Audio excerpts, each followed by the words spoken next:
Good evening and welcome to the ABC Cinema Shaftesbury Avenue, where we're awaiting the royal premiere of Superman 3. Well, tonight I'm joined by Susan King, who's doing a spot of stargazing and keeping an eye on the arrivals and the presentations. That's right. Well, the premiere is in aid of two charities, the Variety Club of Great Britain, whose entire concern is the welfare of handicapped or deprived children, no matter what colour, race, creed or background, and the newspaper Press Fund, who aid journalists and their dependents, however they can help, from pensions through people suffering from hardship through bereavement, from unemployment and the bringing up of children. In fact, however they can help, they do. Hey, don't forget the opera glasses in there. I don't need glasses. I've got to fly. Fly? Fly, I think I get it. Well, their Royal Highnesses, Prince and Princess Michael of Kent, will be arriving in about half an hour's time to enjoy yet again the exploits of Clark Kent, alias Superman, and the staff of the Daily Planet as they hit the headlines once again in more deeds of daring do.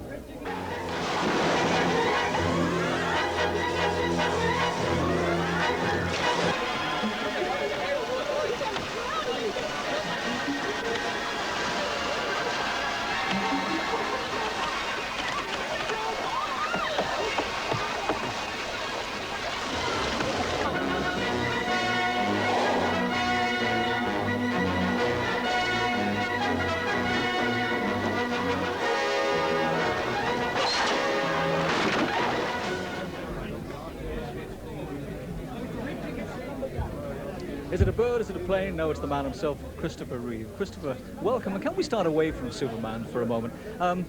You seem to devote a lot of your time to theatre work. Why is that? Well, I enjoy film, though. There's always the curiosity that I think every actor has, or many actors do, of doing the whole thing at once. Can you sustain the whole idea, the whole arc of the play for 2.5 hours in front of real people? And you can't be saved by music. You can't be saved or even destroyed, actually, by clever cutting. And there's a sense of immediacy that the actor and the audience are happening at the same time. Sometimes if you stay too long just making films, I think you forget what it's like to really perform. You know, you forget the contact with the people who are eventually going to see it, and I find that theatre refreshes me in that regard. Now, it's probably your theatrical background, but I know you place a lot of emphasis on research. Right. What sort of research can you do for a character like Superman, who's a comic strip hero? Well, you can't go to Krypton, and you certainly can't talk to any survivors because the planet apparently exploded and nobody lived. I was sent piles of comic books when I first got the part, and I thought, well, I'll dutifully plow through them all and learn something. But it didn't do me any good because I realized I had to start afresh and try to make a Superman for this generation, starting from this concept and using myself. So really, I just used my basic optimism and a certain romanticism and hopefully a sense of humor and worked from there. Now, this is the third Superman movie, and each time you've tried to develop it. So what can we look for in terms of development in this one? Where do we go in this one? We go more into Clark Kent when he doesn't have to sort of do all the shtick, the things that he has to do at the Daily Planet, and we go through a certain crisis with Superman as he becomes temporarily ill, and his personality changes. I think those are two of the highlights. Without giving too much away, it seemed to me that you were playing not just one part, not even two parts, but three parts, because you were playing Clark Kent, Superman as we know him, and this rather nasty Superman alter ego character. Yeah, he's just unwell. He'll recover. You know, he's just having a bad day. Away from Superman, what do you do to relax? What do I do to relax? I fly gliders, I ski, I play the piano, play with my son Matthew, work in the theater, what else? Sail my boat. I have a lot of toys, I've just realized that. I do tend toys that take me up in the air and out in the water. I commute back and forth between London and New York, where we have homes in both places. Things like that. Now, when I read that you're fairly interested in youth projects in New York, I wondered, how did you reconcile that with the obvious stardom and the obvious adulation? Is that a problem? No, I think there's something you can offer, whether you're a star or whether you're just an average person. But a star actually is an average person, you know, and there's a lot of things to be done. Help is needed, and it would be a waste if I didn't take advantage of my position to do something for. I do work for juvenile diabetes. I do work for the American Medical Association. I do work for Special Olympics. But these are things that I think I would do anyway whether I'd played Superman or not. It's all work that needs to be done. Now, this may not be the time to bring it up, but this disturbing rumor that you don't really want to play Superman again, is that definite from your point of view? That's very old news. I hate to disillusion you, but we all agreed back in 1981. It's only just coming out now. People really need to realize that this is the end. See, we've used all the powers. We've become evil, we've flown, we've loved, we've stopped the world and gone backwards, all those things. And I think you must quit on a roll, rather than flog it to death and have it all become derivative the way that it does on television. These are three unique, well thought out, well executed movies that I think will leave a good taste with the public, and I don't want to see that ruined by continuing past the point of satisfaction. Well, there's only one comparison that I would draw. I've always thought of Sean Connery as James Bond. Yeah. He is James Bond. You are Superman, and of course Sean is just coming back to the Bond role. But if you decided to do that, it would have to be fairly soon, because Superman is a youthful character. Oh, subtle.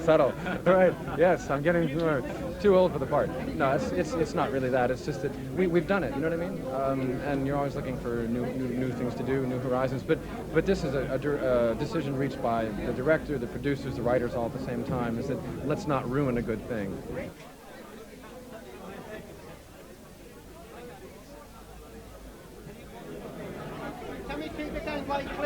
Well, it says in her character notes that she bellows like the top sergeant major she'd secretly like to be. It can't be Annie Ross, can it? It can. It is. You are playing quite an amazing character in this, Annie. Yes. Vera Webster. Yes. I mean, she really thinks that she's very chic. She's not really. She's more like, well, they say in the press release, she's like Joseph Stalin. Now, you actually started your career right in show business at the day of birth, didn't you? Yes, I did. My family was in show business, and I was on the boards from the age of 4. Did you ever think about doing anything else? Oh, yes. I mean, I always wanted to act, and I always wanted to be in films. And because I was raised in Hollywood, I think naturally I wanted to be part of that scene. See, one of the problems whenever we talk about Annie Ross is everybody thinks of Annie Ross as a very, very good jazz singer. Yes, well, maybe they'll start to think of me as a good actress. I hope so. I'm absolutely certain they will, but what about the jazz? Because you've got an awful lot of fans out there. Well, I've been doing parts of Penzance, and I can't really do anything, other than that at the moment. Mind you, I filmed this and did the show at night, but I wouldn't want to do that again. That was hard work. That does sound a little bit like hard work. There's one scene in the movie, and I can't give anything away, but your makeup is quite amazing, and that's where you're, how can I describe this, computerized. Actually, it wasn't makeup. I look like that. No. Oh, no, she didn't, folks, I assure you. How long did it take you to get all of that on? Well, I think we started about 7 in the morning, and it took till about 10:30, 11 o'clock of that same morning. So it took about 3.5 hours.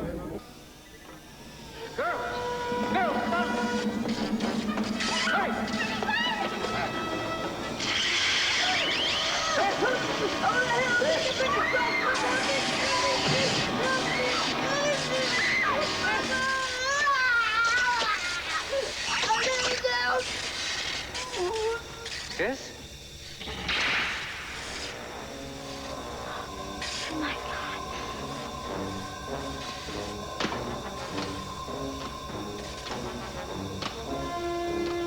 What is that?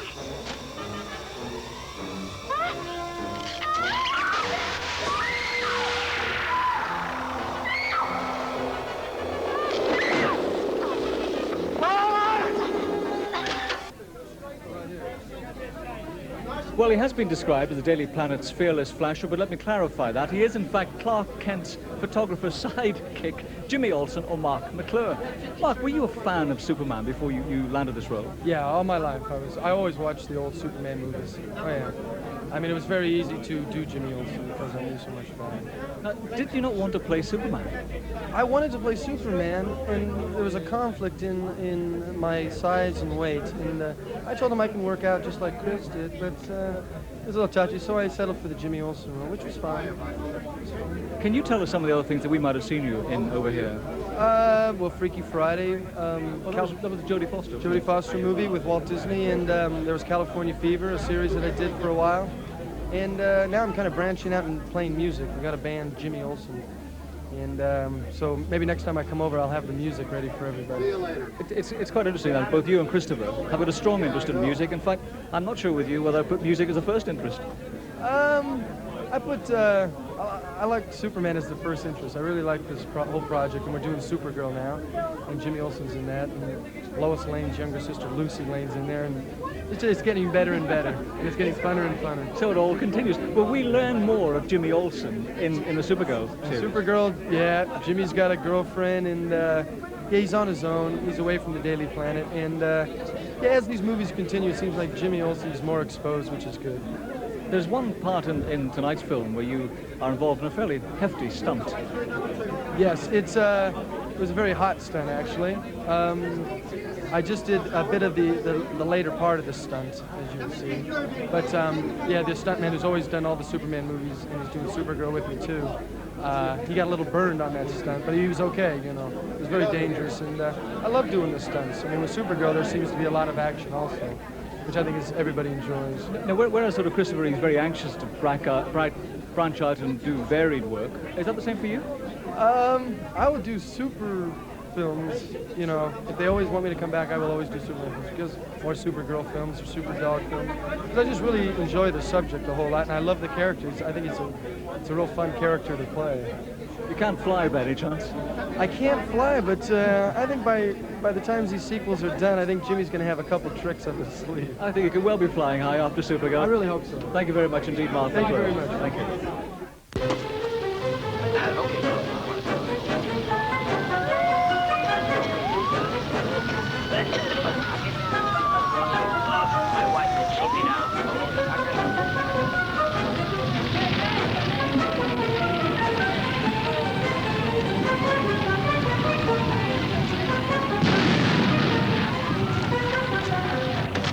Sir, we better get out of here now. I'll show you the quickest way. For one look after the others, I can't leave here. Why not? I gotta stay and look after those. That's concentrated filtric acid. If that stuff heats up over 180 degrees, we've got a crisis on our hands that'll make this fire look like a Sunday school picnic. What does it do? As long as it remains stable, it's just ordinary acid, no problem. But if it begins to heat up, it'll turn volatile. If that happens, you'll get a great cloud of smoke that'll eat through anything. Steel, concrete, anything.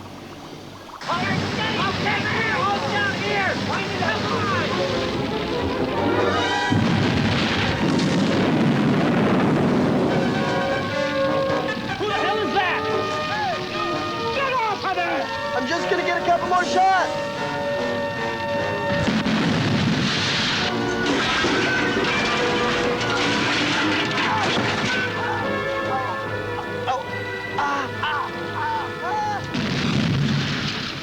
Well, I must say, some people are playing it very sensibly, and they're waiting outside probably until the last minute, until they come into this very hot cinema. I must say, it's probably the best place to be at this particular moment in time. Well, with me now is probably the youngest person in the Superman cast, Paul Caitler. Have I pronounced that right, Paul? Yes, you have. What part do you play in the movie? I play Ricky Lang, the son of Lana Lang, and Lana Lang is Clark Kent's girlfriend. That's what I play. Now, I don't know very much about you, so you better tell me. Have you been in lots of movies? No, this is the first one. Nothing else. Haven't been in anything. And have you ever done any acting before this? No, nothing. Well, that seems to me like a very frightening experience. How was it? Well, it's nerve-wracking. I still am nervous. It was a great experience. Was Superman one of your heroes? Not in real life, but Ricky was Superman's fan. That's right, very much so. Have you taken much ribbing at school back in the States since you've been playing this role? No. They all accepted quite naturally that you're in a Superman film? Yeah. I find that absolutely amazing. Do you intend, though, to make acting a career? Well, if it came along again, yes, I'd take it, but I wouldn't go out of my way to get a part, you know. Well, the $64,000 question that a lot of our younger viewers will be asking is, how did he get a part in the movie if he wasn't in the acting business? Well, the way I got a part was the company that did the film, they asked my school to get a a boy for the part. So my teacher said I should try for it, and I tried. I got the part. You never know. Whenever you grow up, you might well become Superman 4 if Christopher Reeve doesn't want to do it anymore. True. I hope you have a marvellous night here. And are you enjoying your stay in London? Oh, yes, yes. Thank you very much indeed. Wait, Come on, Ricky. Good luck. I just can't stand this. Oh, that'll be okay. No, believe me, I know. I was a late bloomer myself. Well, it's not just that he's small for his age. How'd you like to be the only kid in town without a father? Oh, look. He stewed to the gills in the middle of the afternoon. Gee, all he had was chocolate milk. No, I mean him. Hey, sweet thing. Little kid getting hassled, huh? Kid, you still here? Well, I seem to be, Brad. All the kid needs is a couple pointers from the old champ here. Well, Kent, bet you didn't know I won the all-country bowling championship 2 years in a row. Gee, I didn't know that, Brad. Yeah. Natural athlete can play any sport. Brad, you're just gonna make it worse. Sorry, Clark, Mother. you'll make You it okay? worse.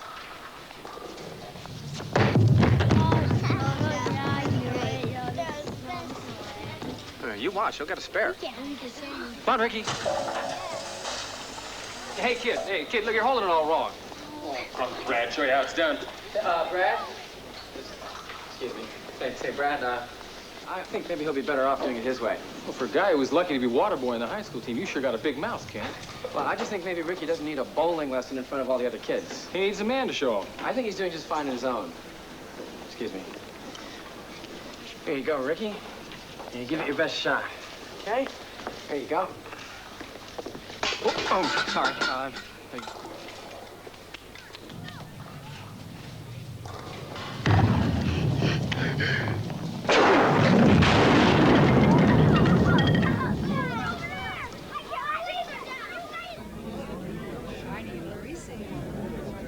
Well, a bit like Superman, with me now is Nancy Roberts, who does have sort of a dual personality, because you're in the movie, Nancy, but you're also doing something else over here, aren't you? Oh, yes, I am. I'm doing a series for 10. It's called Nancy at Large, which will be out in the fall.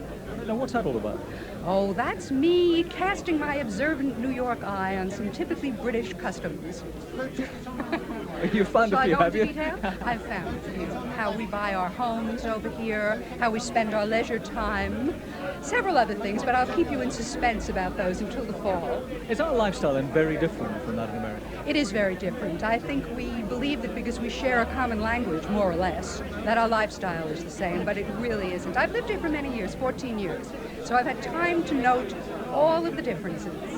You see, I've noticed that Christopher Reeve has bought a place over here and obviously likes it, and a lot of American stars are coming across. What about you? If you had a preference, which would it be? Or is that unfair? That's very unfair. I'd live in both places if I could. I'd live back in New York, which is my home for part of the year, and I'd live here. But for now, I live here. I'm permanent. Now, let's get back to Superman. What character do you play? I play a mean and horrible social security clerk. Oh, well, we've offended half the population.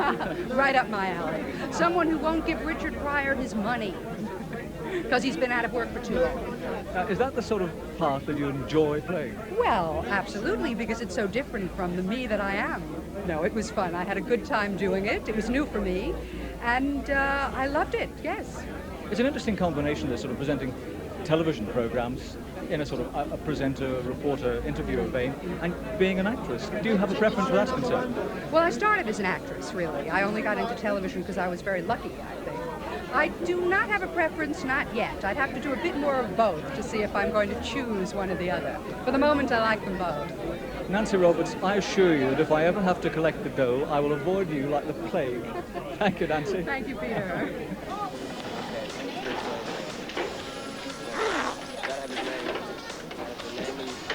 Yes, August Gorman.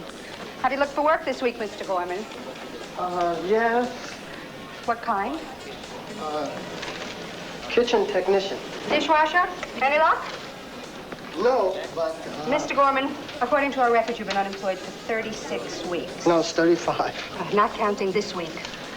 You secured employment last June as a messenger and were discharged after 1 day for losing... No. See, they said I lost that. I did not lose it. It was stolen by a pickpocket. A television set? It was a teeny, weensy Japanese 2-inch television set. Anybody? The only other employment you found was in a fast food joint, which lasted 28 minutes.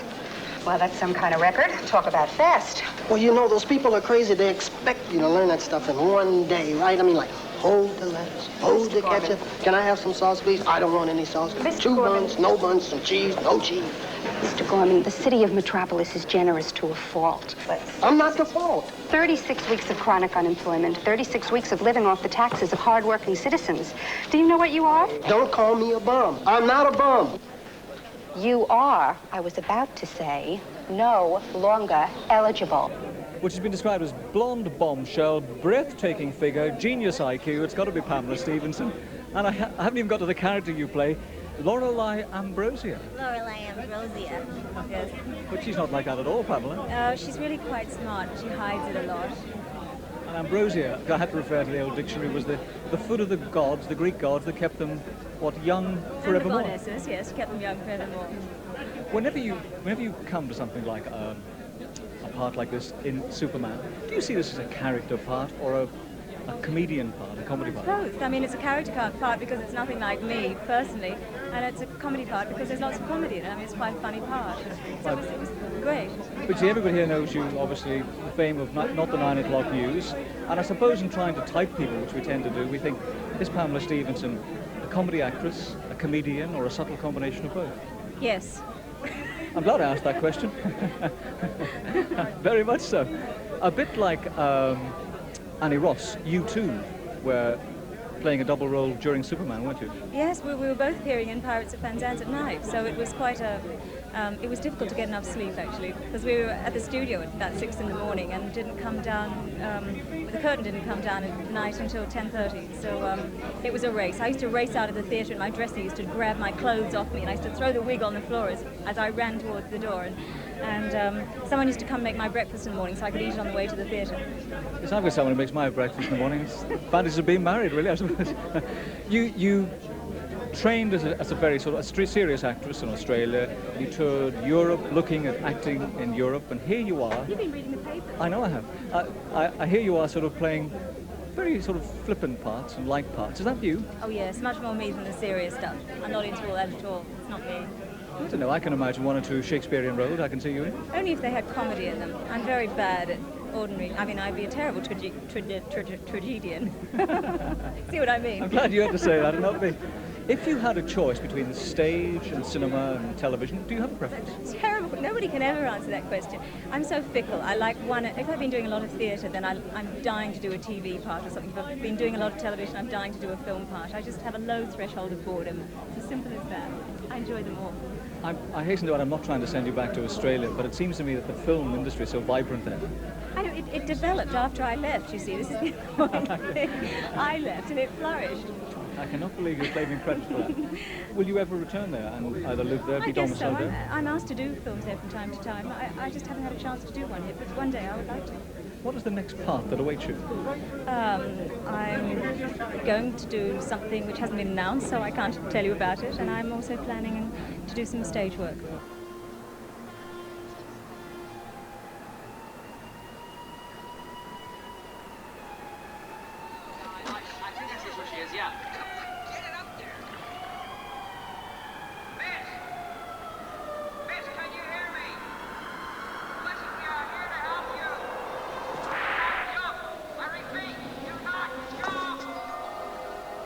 Thought you'd never get here. Well, I hope you don't expect me to save you, because I don't do that anymore.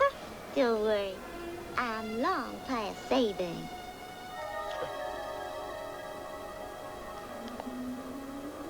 Well, don't let me keep you from anything. I'm not in a rush.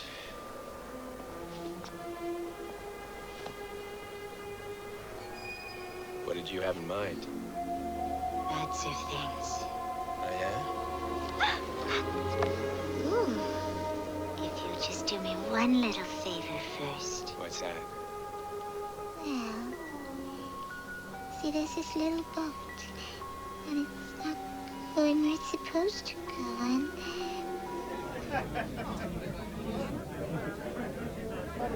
Well, he has a degree in psychology, I believe, clinical psychology, and he was... Failed. He was here at the beginnings of commercial ITV. Dick Lester. When you were 3, I believe. It's quite a background, isn't it, for Superman movies? It is. It's prepared me for absolutely nothing in my life. I think you'll find that anything to do with psychology and anything to do with live television equips you for very little. Actually, it's a great pity you said that, because I was going to get on... you were hoping. I was going to get on to the fact that in this Superman movie, you brought out so many more facets of the character. Well, when you deal with, as we did in Superman 2, the destruction of all of Manhattan and people coming in from outer space, it's a bit difficult as an act to follow it. So we thought we would go the other way and start very small. And in fact, we really wanted to start the whole film on a Matchbox cover and work out, which we nearly did. And I thought it would be nice to try to see if we could make a Superman film that would be entertaining to normal audiences who like excitement and like the adventure and the flying, but still would appeal to perhaps a slightly wider audience who likes some sense of reality. You in fact took over the second and the third Superman movies, so the first Superman the movie had already been done. It had. I was a producer, uncredited, of Superman, the first film. I used to smile at the director and then smile at the producers and come home with my face very stuck and in great pain. Was there a problem whenever you then took it over yourself to add something new? Because the flying business is obviously one of the mainstays. I think the only thing that I tried to do is to allow there to be scenes between characters where they could... that's an act called the Harmonica Rascals. They pass by every now and again. Do you think we should have tipped them? Now, where there's a chance, apart from special effects, for people, for actors to act naturally and to have a light touch. I think the danger in a very specialized special effect film is everybody saying, for God's sake, don't move, stay on your mark, be careful, because we're adding 6 other effects to that, and the actor freezes. And I wanted to get as much lightness and comedy into both the second film and the third one. So we split up, having an action sequence and then a light comedy sequence where there were just people going into rooms and sitting down and behaving like normal folk. Is there a danger of making Superman too human? Because he is a very, very sort of heroic individual, isn't he? Well, I hope that there are moments where the heroism comes out, and I hope that we've given Christopher a chance to explore other facets, because otherwise we are just merely repeating, and you could call it Superman 2 Beasts or 2.5. And I think that, provided that the straightforward Superman audience isn't lost in this film, we have enlarged the horizons. But I think both Christopher, I, and indeed the writers, we all feel that now that we have done this, that this is about as far as we can go. So we're all scratching our heads and saying we probably think this will be the end. You started with a very funny comedy sequence. It seemed like 2 or 3 minutes to me. Is that going back to your very early days in British television and movies? I think it bears some similarity to my early work. It was certainly a delight to do, because one's able to do all those little jokes that you did in a field, but set them in the middle of Manhattan, which is technically more difficult, but the jokes are the same. In fact, I haven't thought of a good joke since '58. What sort of movies do you enjoy making? I think that I enjoy the challenge of making every movie. I never would say that they are fun. I don't think that we have fun when we make them, because you've got 140 people you're dragging around by what you hope is exuberance, but in fact is hysteria. And you just try to get through every day's work without wasting too much money, because the money that is wasted is literally just burning pound notes. So I never enjoy it in that sense, but there's a great satisfaction in seeing an audience enjoy it. And then 10 or 15 years later, seeing it on television and finding that you've aged terribly, but the films haven't. We've had the Musketeers, we've had Superman. Is there another superhero lurking in your brain? No, I don't think so. I'm the person who is inclined to look around the back of the heroes, as Robin and Marion and a few pieces of that sort. I've always said that if there's a love scene in a film, I'm rather more interested in seeing where the sheets are taken out to the laundry. And I think that's more my game. So I hope there isn't. I don't want to debunk anyone else. Dick Lester, thank you for chatting to me. You can get out of this tremendous heat now. A great pleasure. Thanks very much. Thank you. Give me that again, old buddy. Run it by me just one more time. $85,000. Missing. Embezzled, Mr. Webster. Stolen from the firm. By whom? That's what I want to know. By whom? Whom? Here, get a hold of yourself. Nobody else ever will. I don't know. Who?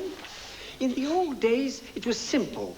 We kept books, we had ledgers, we knew what was going in and what was paid out. If somebody wanted to rob you, well, they'd come in with a gun and say, stick 'em up. Now they get these blasted computers to do their dirty work. My old friend, you are yesterday. Whoever pulled this caper is tomorrow. Mr. Webster, it's time for your massage. Baba, does this woman have the right to burst in without... No, Vera Simpson, you know my psychic nutritionist. Hello. If you don't mind, we are trying to hold a meeting here. Well, why don't you hold your breath instead? Maybe you'll turn blue. Improvement. Pay attention, people. I am about to take a human life. Simpson, would you excuse us for a second, please? Baba, I will not let this woman have the right to... Mouths closed, ears open. She's a big pig. I can't have anyone with me who isn't with me. Now, girls. Simpson? Well, old chum, what now? Kiss the 85 thou goodbye? Keep on paying the thief his salary until he thinks up more ways to shake the money tree? He's bound to slip up sooner or later. Why? Well, I don't know. That's what they always say in the movies. No, he won't slip up at all. No, not at all. He'll keep on quietly taking the bread from our mouths. He'll keep a low profile, and he won't do a thing to call attention to himself. Unless, of course, he is a complete and utter moron.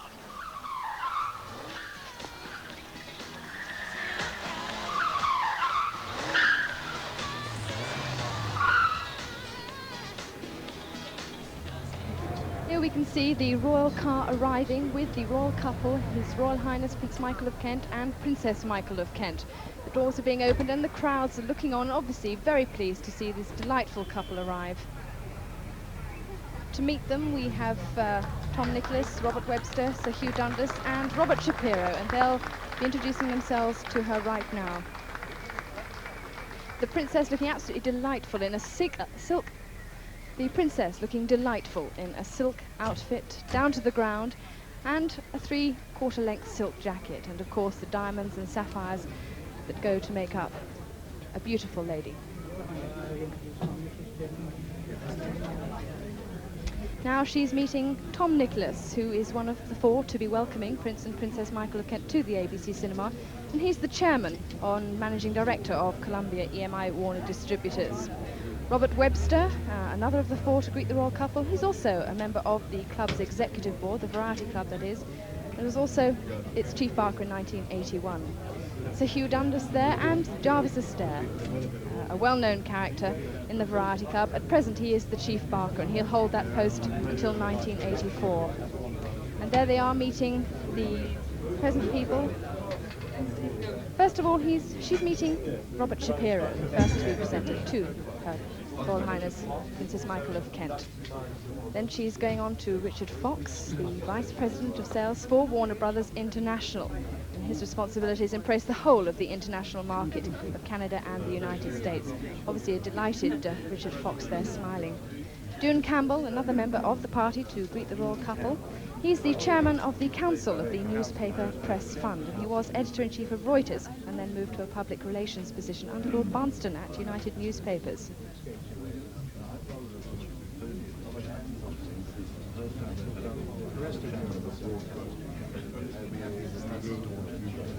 Sir Edward Pickering, and he's the president of the Newspaper Press Fund, the oldest organisation of journalists and their major charitable trust.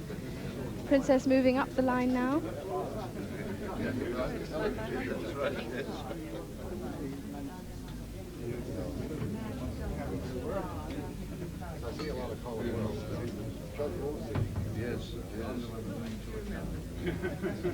Princess Michael looking absolutely radiant this evening and obviously enjoying herself tremendously. And she's now meeting Alexander Salkind, the presenter of Superman 3. A most illustrious filmmaker who is responsible for the making of Superman, of course. And next door to him, Jarvis is introducing his son Elia, who worked closely with his father for the original Superman film, Superman the movie, of course.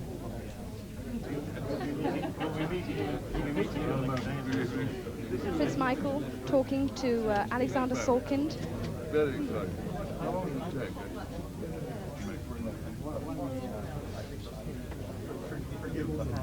Richard Lester now being presented to Her Royal Highness Princess Michael of Kent.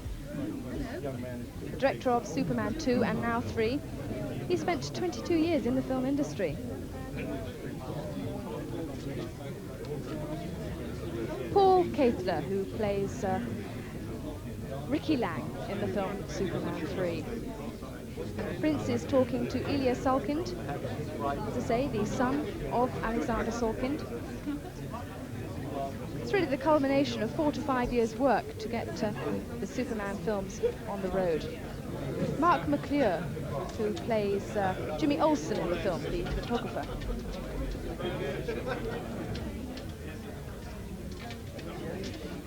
Princess Michael obviously enjoying talking to him. He plays the intrepid photographer on the Daily Planet newspaper, and Mark is another actor with a long acting career behind him.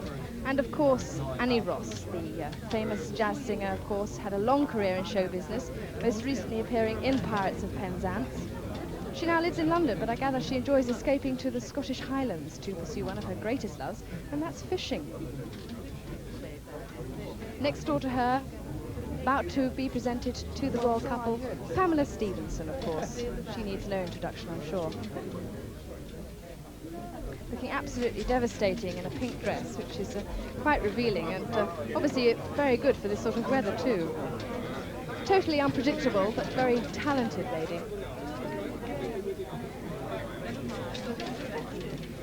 She too has been in Pirates of Penzance and was even filming that.